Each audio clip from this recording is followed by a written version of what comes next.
በዛሬው ቪዲዮ ማንኛውም ማይክሮሶፍት ተጠቃሚ ሊያውቀው የሚገባውን ወይም መሰረታዊ ነገር እንመለከታለን። እሱም ምንድነው? ከፍታችሁ ለምሳሌ ማይክሮሶፍት ኤክሴልን የመጀመሪያ ቀን ስራ ላይ ልትሆኑ ትችላላችሁ። እንደዚህ አይነት ፋይሎችን ማዘጋጀት ሊኖርባችሁ ይችላል። ከዜሮ ተነስታችሁ እዚህ ጋር የምትመለከቱት በቴብል መልክ የተቀመጠ ነው። መርጅ መደረግ ያለበት ነገር ካለ ታደርጋላችሁ። የተወሰነ ካልኩሌሽንም ካለ እንደዚህ ይሰራል ማለት ነው። ከዛ ደግሞ ይሄንን መጨረሻ ላይ ፕሪንት ታደርጋላችሁ። ፕሪንት ስታደርጉም ደግሞ ሳይቆራረጥ ሰፋ ብሎ መታየት ይኖርበታል። እንደምታዩት በዚህ መንገድ ይወጣል ፕሪንት ሲደረግ። ስለዚህ ይሄን ሁሉ ስቴፕ አሳያችኋለሁ ማለት ነው። ከመጀመራችን በፊት ግን ለቻናሉ አዲስ ናችሁ ሰብስክራይብ፣ እንደዚሁም ይሄን ቪዲዮ ላይ ከማድረግ ተጀምሮ ቻናሉን ትደግፋላችሁ። አዳዲስ ቪዲዮም ስለቅ ቶሎ ይደርሳችኋል። አሁን በቀጥታ ወደ ዛሬው እንሄዳለን። ስለዚህ አሁን ማይክሮሶፍት ኤክሴልን ከመክፈት እንጀምራለን ማለት ነው። እንደምታዩት ምንም አልተሰራበትም። እዚህ ላይ ነው የምንሰራው። በደንብ እንዲታያችሁ ይሄንን ከፍ እናድርገውና እዚህ ጋር ይዘን እንደዚህ እንዲታየን በደንብ ለምሳሌ ከላይ የምናስቀድመው ርዕሱን ነው። ስለዚህ ርዕሱን ደግሞ እዚህ አካባቢ ድረስ እንዲሆን ፈልጌያለሁ፣ እስከዚህ ማለት ነው። ስለዚህ እስከዚህ ያለውን እንመርጠውና መርጅ ኤንድ ሴንተር የሚለውን እንነካለን። የምንጽፈው ነገር አሁን እዚህ መሀል ላይ ይሆንልናል። ሴሎቹም እንደምታዩቸው ተቀላቅለዋል ማለት ነው። ለምሳሌ የመጀመሪያውን ሴልስ ሪፖርት የሚል ርዕስ እንስጠው። ከዛ በኋላ ይሄንን ኤዲት ማድረግ ይቻላል። ለምሳሌ ቦልድ እናድርገው። እዚህ ጋር መተን ከለር መቀየር ካለብንም ባክግራውንድ ላይ የተለያዩ ከለሮችን ልንጠቀም እንችላለን ማለት ነው። ለምሳሌ ይሄን ላድርገው። የጽሁፉንም ከለር መቀየር ከፈለጋችሁ እዚህ ጋር መታችሁ የተለያዩ ከለሮችን ማስያዝ ይቻላል ማለት ነው። እዚህ ጋር ሳይዙን ከፍ ማድረግ እንችላለን የተወሰነ። ከለሩን ግን ሌላ አይነት ከለር ላስይዘው።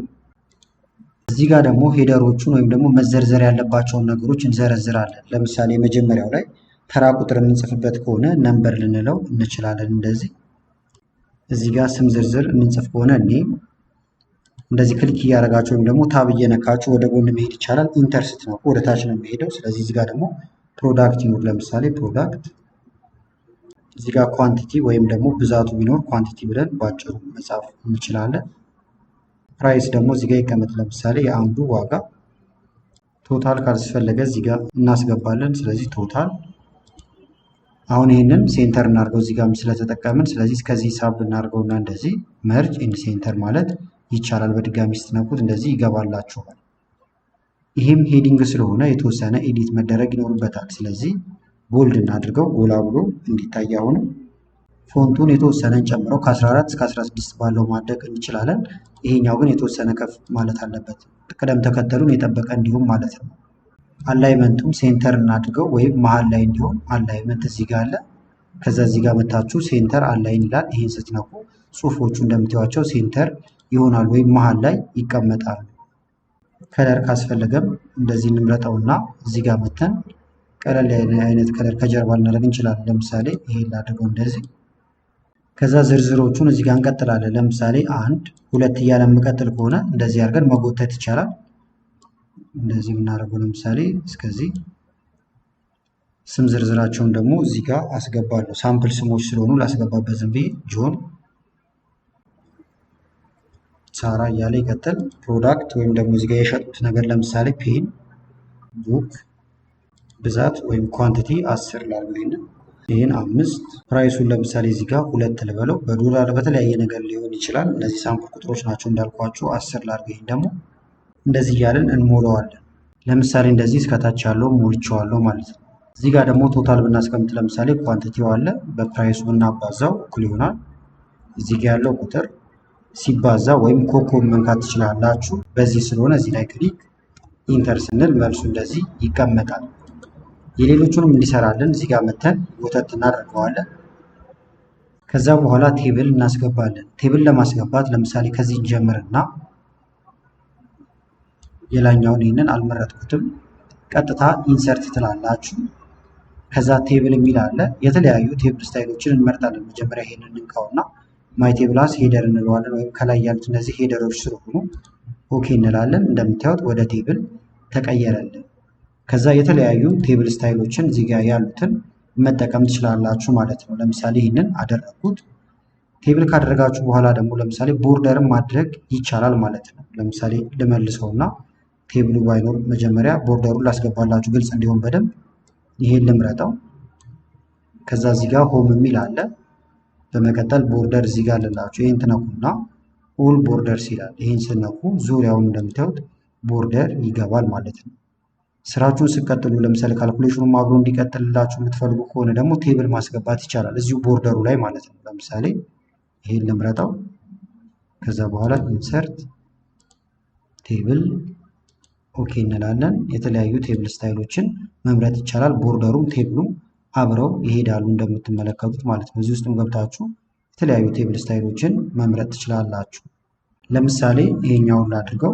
እዚህ ጋር ያሉትን ፊሊተር ማድረጊያዎችን ካልፈለጋችኋቸው ደግሞ ቴብል ዲዛይን ከዛ ፊሊተር ይላል። ይህን ስነኩ ይጠፋሉ። አሁን ቴብልም ቦርደርም አለው ማለት ነው ዳታችን። ይሄ ግን ትንሽ እየታየ ስላልሆነ እንትኑን ልቀይረው። እዚህ ጋር እንምጣና ለምሳሌ ሌላ ሻል ያለ ወይም የሚታይ ከለር እናድርገው። ይህም ባደርገው የተሻለ እይታ ይኖረዋል ማለት ነው። አሁን በቴብል ማስቀመጣችሁ ጥቅሙ ምንድን ነው? ለምሳሌ ይህን ትንሽ ቀነስ ስላድርግላችሁ እና እዚህ ጋር አዲስ የሚመዘገቡ ቢኖሩ እዚህ ጋር 7ኛ ሰው ቢኖር ከዛ የሆነ ስም እንስጠው። ለምሳሌ እንደዚህ አድናቆት አስገባውበት። ከዛ ደግሞ እዚህ ጋር ለምሳሌ ፔፐር ይሁን። አሁን እዚህ ጋር መጻፍ ብቻ ነው የሚጠበቅብኝ ማለት ነው። እዚህ ጋር ራሱ ከዛ ያስገባዋል ካልኩሌሽኑን እየሰራልን ይሄዳል። ስለዚህ ቴብል ማስገባታችን ለዚህ ይጠቅመናል። ለእይታ ደግሞ ቦርደርም አስገብተንበታል ማለት ነው። እዚህ ጋር ከዛ ደግሞ ካስፈለገ ቶታል ልንሰራበት እንችላለን። ቶታል እንበልና ለምሳሌ እዚህ ጋር 0 እያለ ነው ድምራው። ይሄን ሮታች ያለው እንዳለ እንዲደምርልን እኩል ይሆናል ብለን ሰም ማለት ይቻላል። ወይም አልትና እኩል ይሆናል ምልክትን መንካት ትችላላችሁ። ስለዚህ አጠቃላይ ሽያጫችን ለማወቅ ይሄን ደምረን ኢንተር ብለን ድምሩ እናገኛለን ማለት ነው። ያለንን የዕቃ ብዛትም እዚህ ጋር ካውንት ማድረግ ትችላላችሁ። ወይም ሰም አድርጋችሁ ማስቀመጥ ይቻላል። ይሄም እናስምርበት ወይም ደግሞ ቦልድ ማድረግ ይቻላል። እዚህ ጋር መተን ሆም ጋር ከመጣችሁ በኋላ አንደርላይን ደብል ላይን ታደርጉበታላችሁ ወይም ሁለት። ከዛ ደግሞ ቦልድ ብናደርገው ጎላ ብሎ ወይም ለየት ብሎ ይታያል። ይህንንም ቦልድ ማድረግ እንደዚህ እንችላለን። ከዛ በኋላ ቴክስቶቹ እንደምታዩቸው በሌፍት በኩል ነው አላይመንታቸውን የጠበቁት። ስለዚህ ካልሆነ ታስተካክላላችሁ ማለት ነው። እዚህ ጋር መታችሁ አላይን ሌፍት ትላላችሁ በግራ በኩል። እዚህ ጋር ያሉት ደግሞ ጽሁፎቹን ሴንተር እናደርጋቸዋለን እንዳለ። ለምሳሌ እንደዚህ እንምረጣቸውና እዚህ ጋር መተን ከዛ ሴንተር ይህን ስንነካ ቁጥሮቹ እንደምታዩቸው መሀል ላይ እንደዚህ ይታያሉ። የተጣበበ ኮለመን ካለ ደግሞ ጽሁፍ ያልበቃው ካለ ቼክ ታደርጋላችሁ። እያንዳንዷን እየመጣችሁ እንደዚህ ማስፋት ማጥበብ ይቻላል። ወይም እዚህ ጋር መታችሁ ትነኩና ደብል ክሊክ ታደርጋላችሁ። ከዛ በኋላ ይስተካከልላችኋል። እያንዳንዱን ደግሞ ሰፋ ማድረግ እንፈልጋለን ካላችሁ እንደዚህ እያስተካከላችሁ ለእይታ ጥሩ እንዲሆን ማድረግ ይቻላል ማለት ነው። እዚህ ጋር ያሉት ነምበሮችንም ፎርማት ማድረግ ትችላላችሁ። ለምሳሌ ኛው ዶላር ከሆነ ምሳሌ ነው። እንደዚህ ትመርጡትና እዚህ ጋር ነምበር ፎርማት ጋር መታችሁ ከረንሲ ትሉታላችሁ። የዶላር ምልክት ራሱ ያስገባላችኋል። ሌላ አይነት ከረንሲም ከሆነ ውስጥ ላይ ገብታችሁ መቀየር ይቻላል። ሞር ነምበር ፎርማት የሚለው ውስጥ ገብታችሁ ተመልከቱ። ሲምቦሉን መቀየር ይቻላል። ከረንሲውን ሁሉ መቀየር ትችላላችሁ ማለት ነው። አሁን ግን ልመልሰው ኮንትሮል ዜድ ብዬ ባለበት ይቀመጥ። ዙሪያው ደግሞ ደመቅ እንዲልልን ለምሳሌ አውትሳይድ ቦርደር ከላይኛው ጀምረን እናስገባበት። ከላይ ርዕሱን መርጬዋለሁ። ከዛ እዚህ ጋር ሆም ጋር መታችሁ አውትሳይድ ቦርደር ወይም ደግሞ ቲክ አውትሳይድ ቦርደር የሚለውን ስትነኩ ዙሪያውን ቦርደር ይገባበታል ማለት ነው። ቲክ የሆነ ወይም ወፍራም የሆነ ቦርደር። ከዛ በኋላ ይህንን ፕሪንት አድርጋችሁ ቼክ ታደርጋላችሁ ወረቀቱ ላይ በደንብ መሙላትና አለመሙላቱን። ስለዚህ ፋይል ከዛ ፕሪንት ይዩት፣ በጣም ጠበብ ያለ ነው። ይሄን ሁሉ ቦታ ቢጠቀመው ደግሞ ጽሁፋችን ጎላ ብሎ ይታይልናል ማለት ነው። አሁን ቦርደር ባታረጉ ኖሮ ይሄ ዙሪያውን ያለውን መስመር አይመጣላችሁም ነበር እንደዚህ። ስለዚህ ይህን ቦታ እንዲጠቀምላችሁ ማድረግ ትችላላችሁ። ፔጅ ሴትአፕ የሚለውን ይሄን መንካት ነው። ከዛ በኋላ አጀስት ቱ የሚለውን 100% ነው። የተወሰነ ከፍ እያደረጋችሁ ትሞክራላችሁ። ለምሳሌ 150 አደረኩት። ኦኬ ላለው ትልቅ ሆኗል። ከዚህም መጨመር እንችላለን። አሁን እንምጣና የተወሰነ እንደዚህ 170 ተመልከቱት። አሁን ለእይታም ጥሩ ነው ማለት ነው። ከዛ ይሄንን ፕሪንት ታደርጉታላችሁ። ፕሪንት ለማድረግም ፕሪንተር ካዘጋጃችሁ በኋላ ፕሪንት ብላችሁ ማዘዝ ነው። የምትፈልጉትን ኮፒ እዚህ ጋር ትነግሩታላችሁ። በፒዲኤፍ መልክ ከፈለጋችሁ እዚህ ጋር ፒዲኤፍ የሚለውን መርጣችሁ ማውጣት ይቻላል። ወይም ሴቫስ የሚለው ጋር መታችሁ ከዛ ዚስ ፒሲ ደስ ያላችሁ ቦታ ላይ ማስቀመጥ ይቻላል። ለምሳሌ ዴስክቶፕ ላይ ላስቀምጠው። የፈለኩት ግን ፒዲኤፍ ፋይል ነው። ስለዚህ ዝቅ ትሉና ፒዲኤፍ የሚል አለ። እዚህ ጋር ስም መስጠት ይቻላል። ለምሳሌ ማይ ፋይል ልበለውና ፒዲኤፍ ነው ብያችኋለሁ። ሴቭ እናድርገዋለን። ፒዲኤፍ መሆኑ ምንድነው? ልክ አሁን ፕሪንት ስታደርጉት ምን እንደሚመስልም ታውቁበታላችሁ ማለት ነው። እንደምታዩት አሁን ፕሪንት ሲደረግ ይሄን መስሎ ይወጣልናል። ስለዚህ ለዛሬ ጠቅማችኋል ብዬ ያመጣሁላችሁ ቪዲዮ ይህን ይመስል ነበረ። ቪዲዮ ከተመቻችሁ ላይክ ማድረግ እንዳትረሱ። ከላይ ኢንስክሪን ላይ ያሉትን ቪዲዮዎች እንድታዩ ጋበዝኳችሁ። ጥያቄም ካላችሁ ኮመንት ላይ ያስቀምጡልኝ። አመሰግናለሁ በጣም ቻው።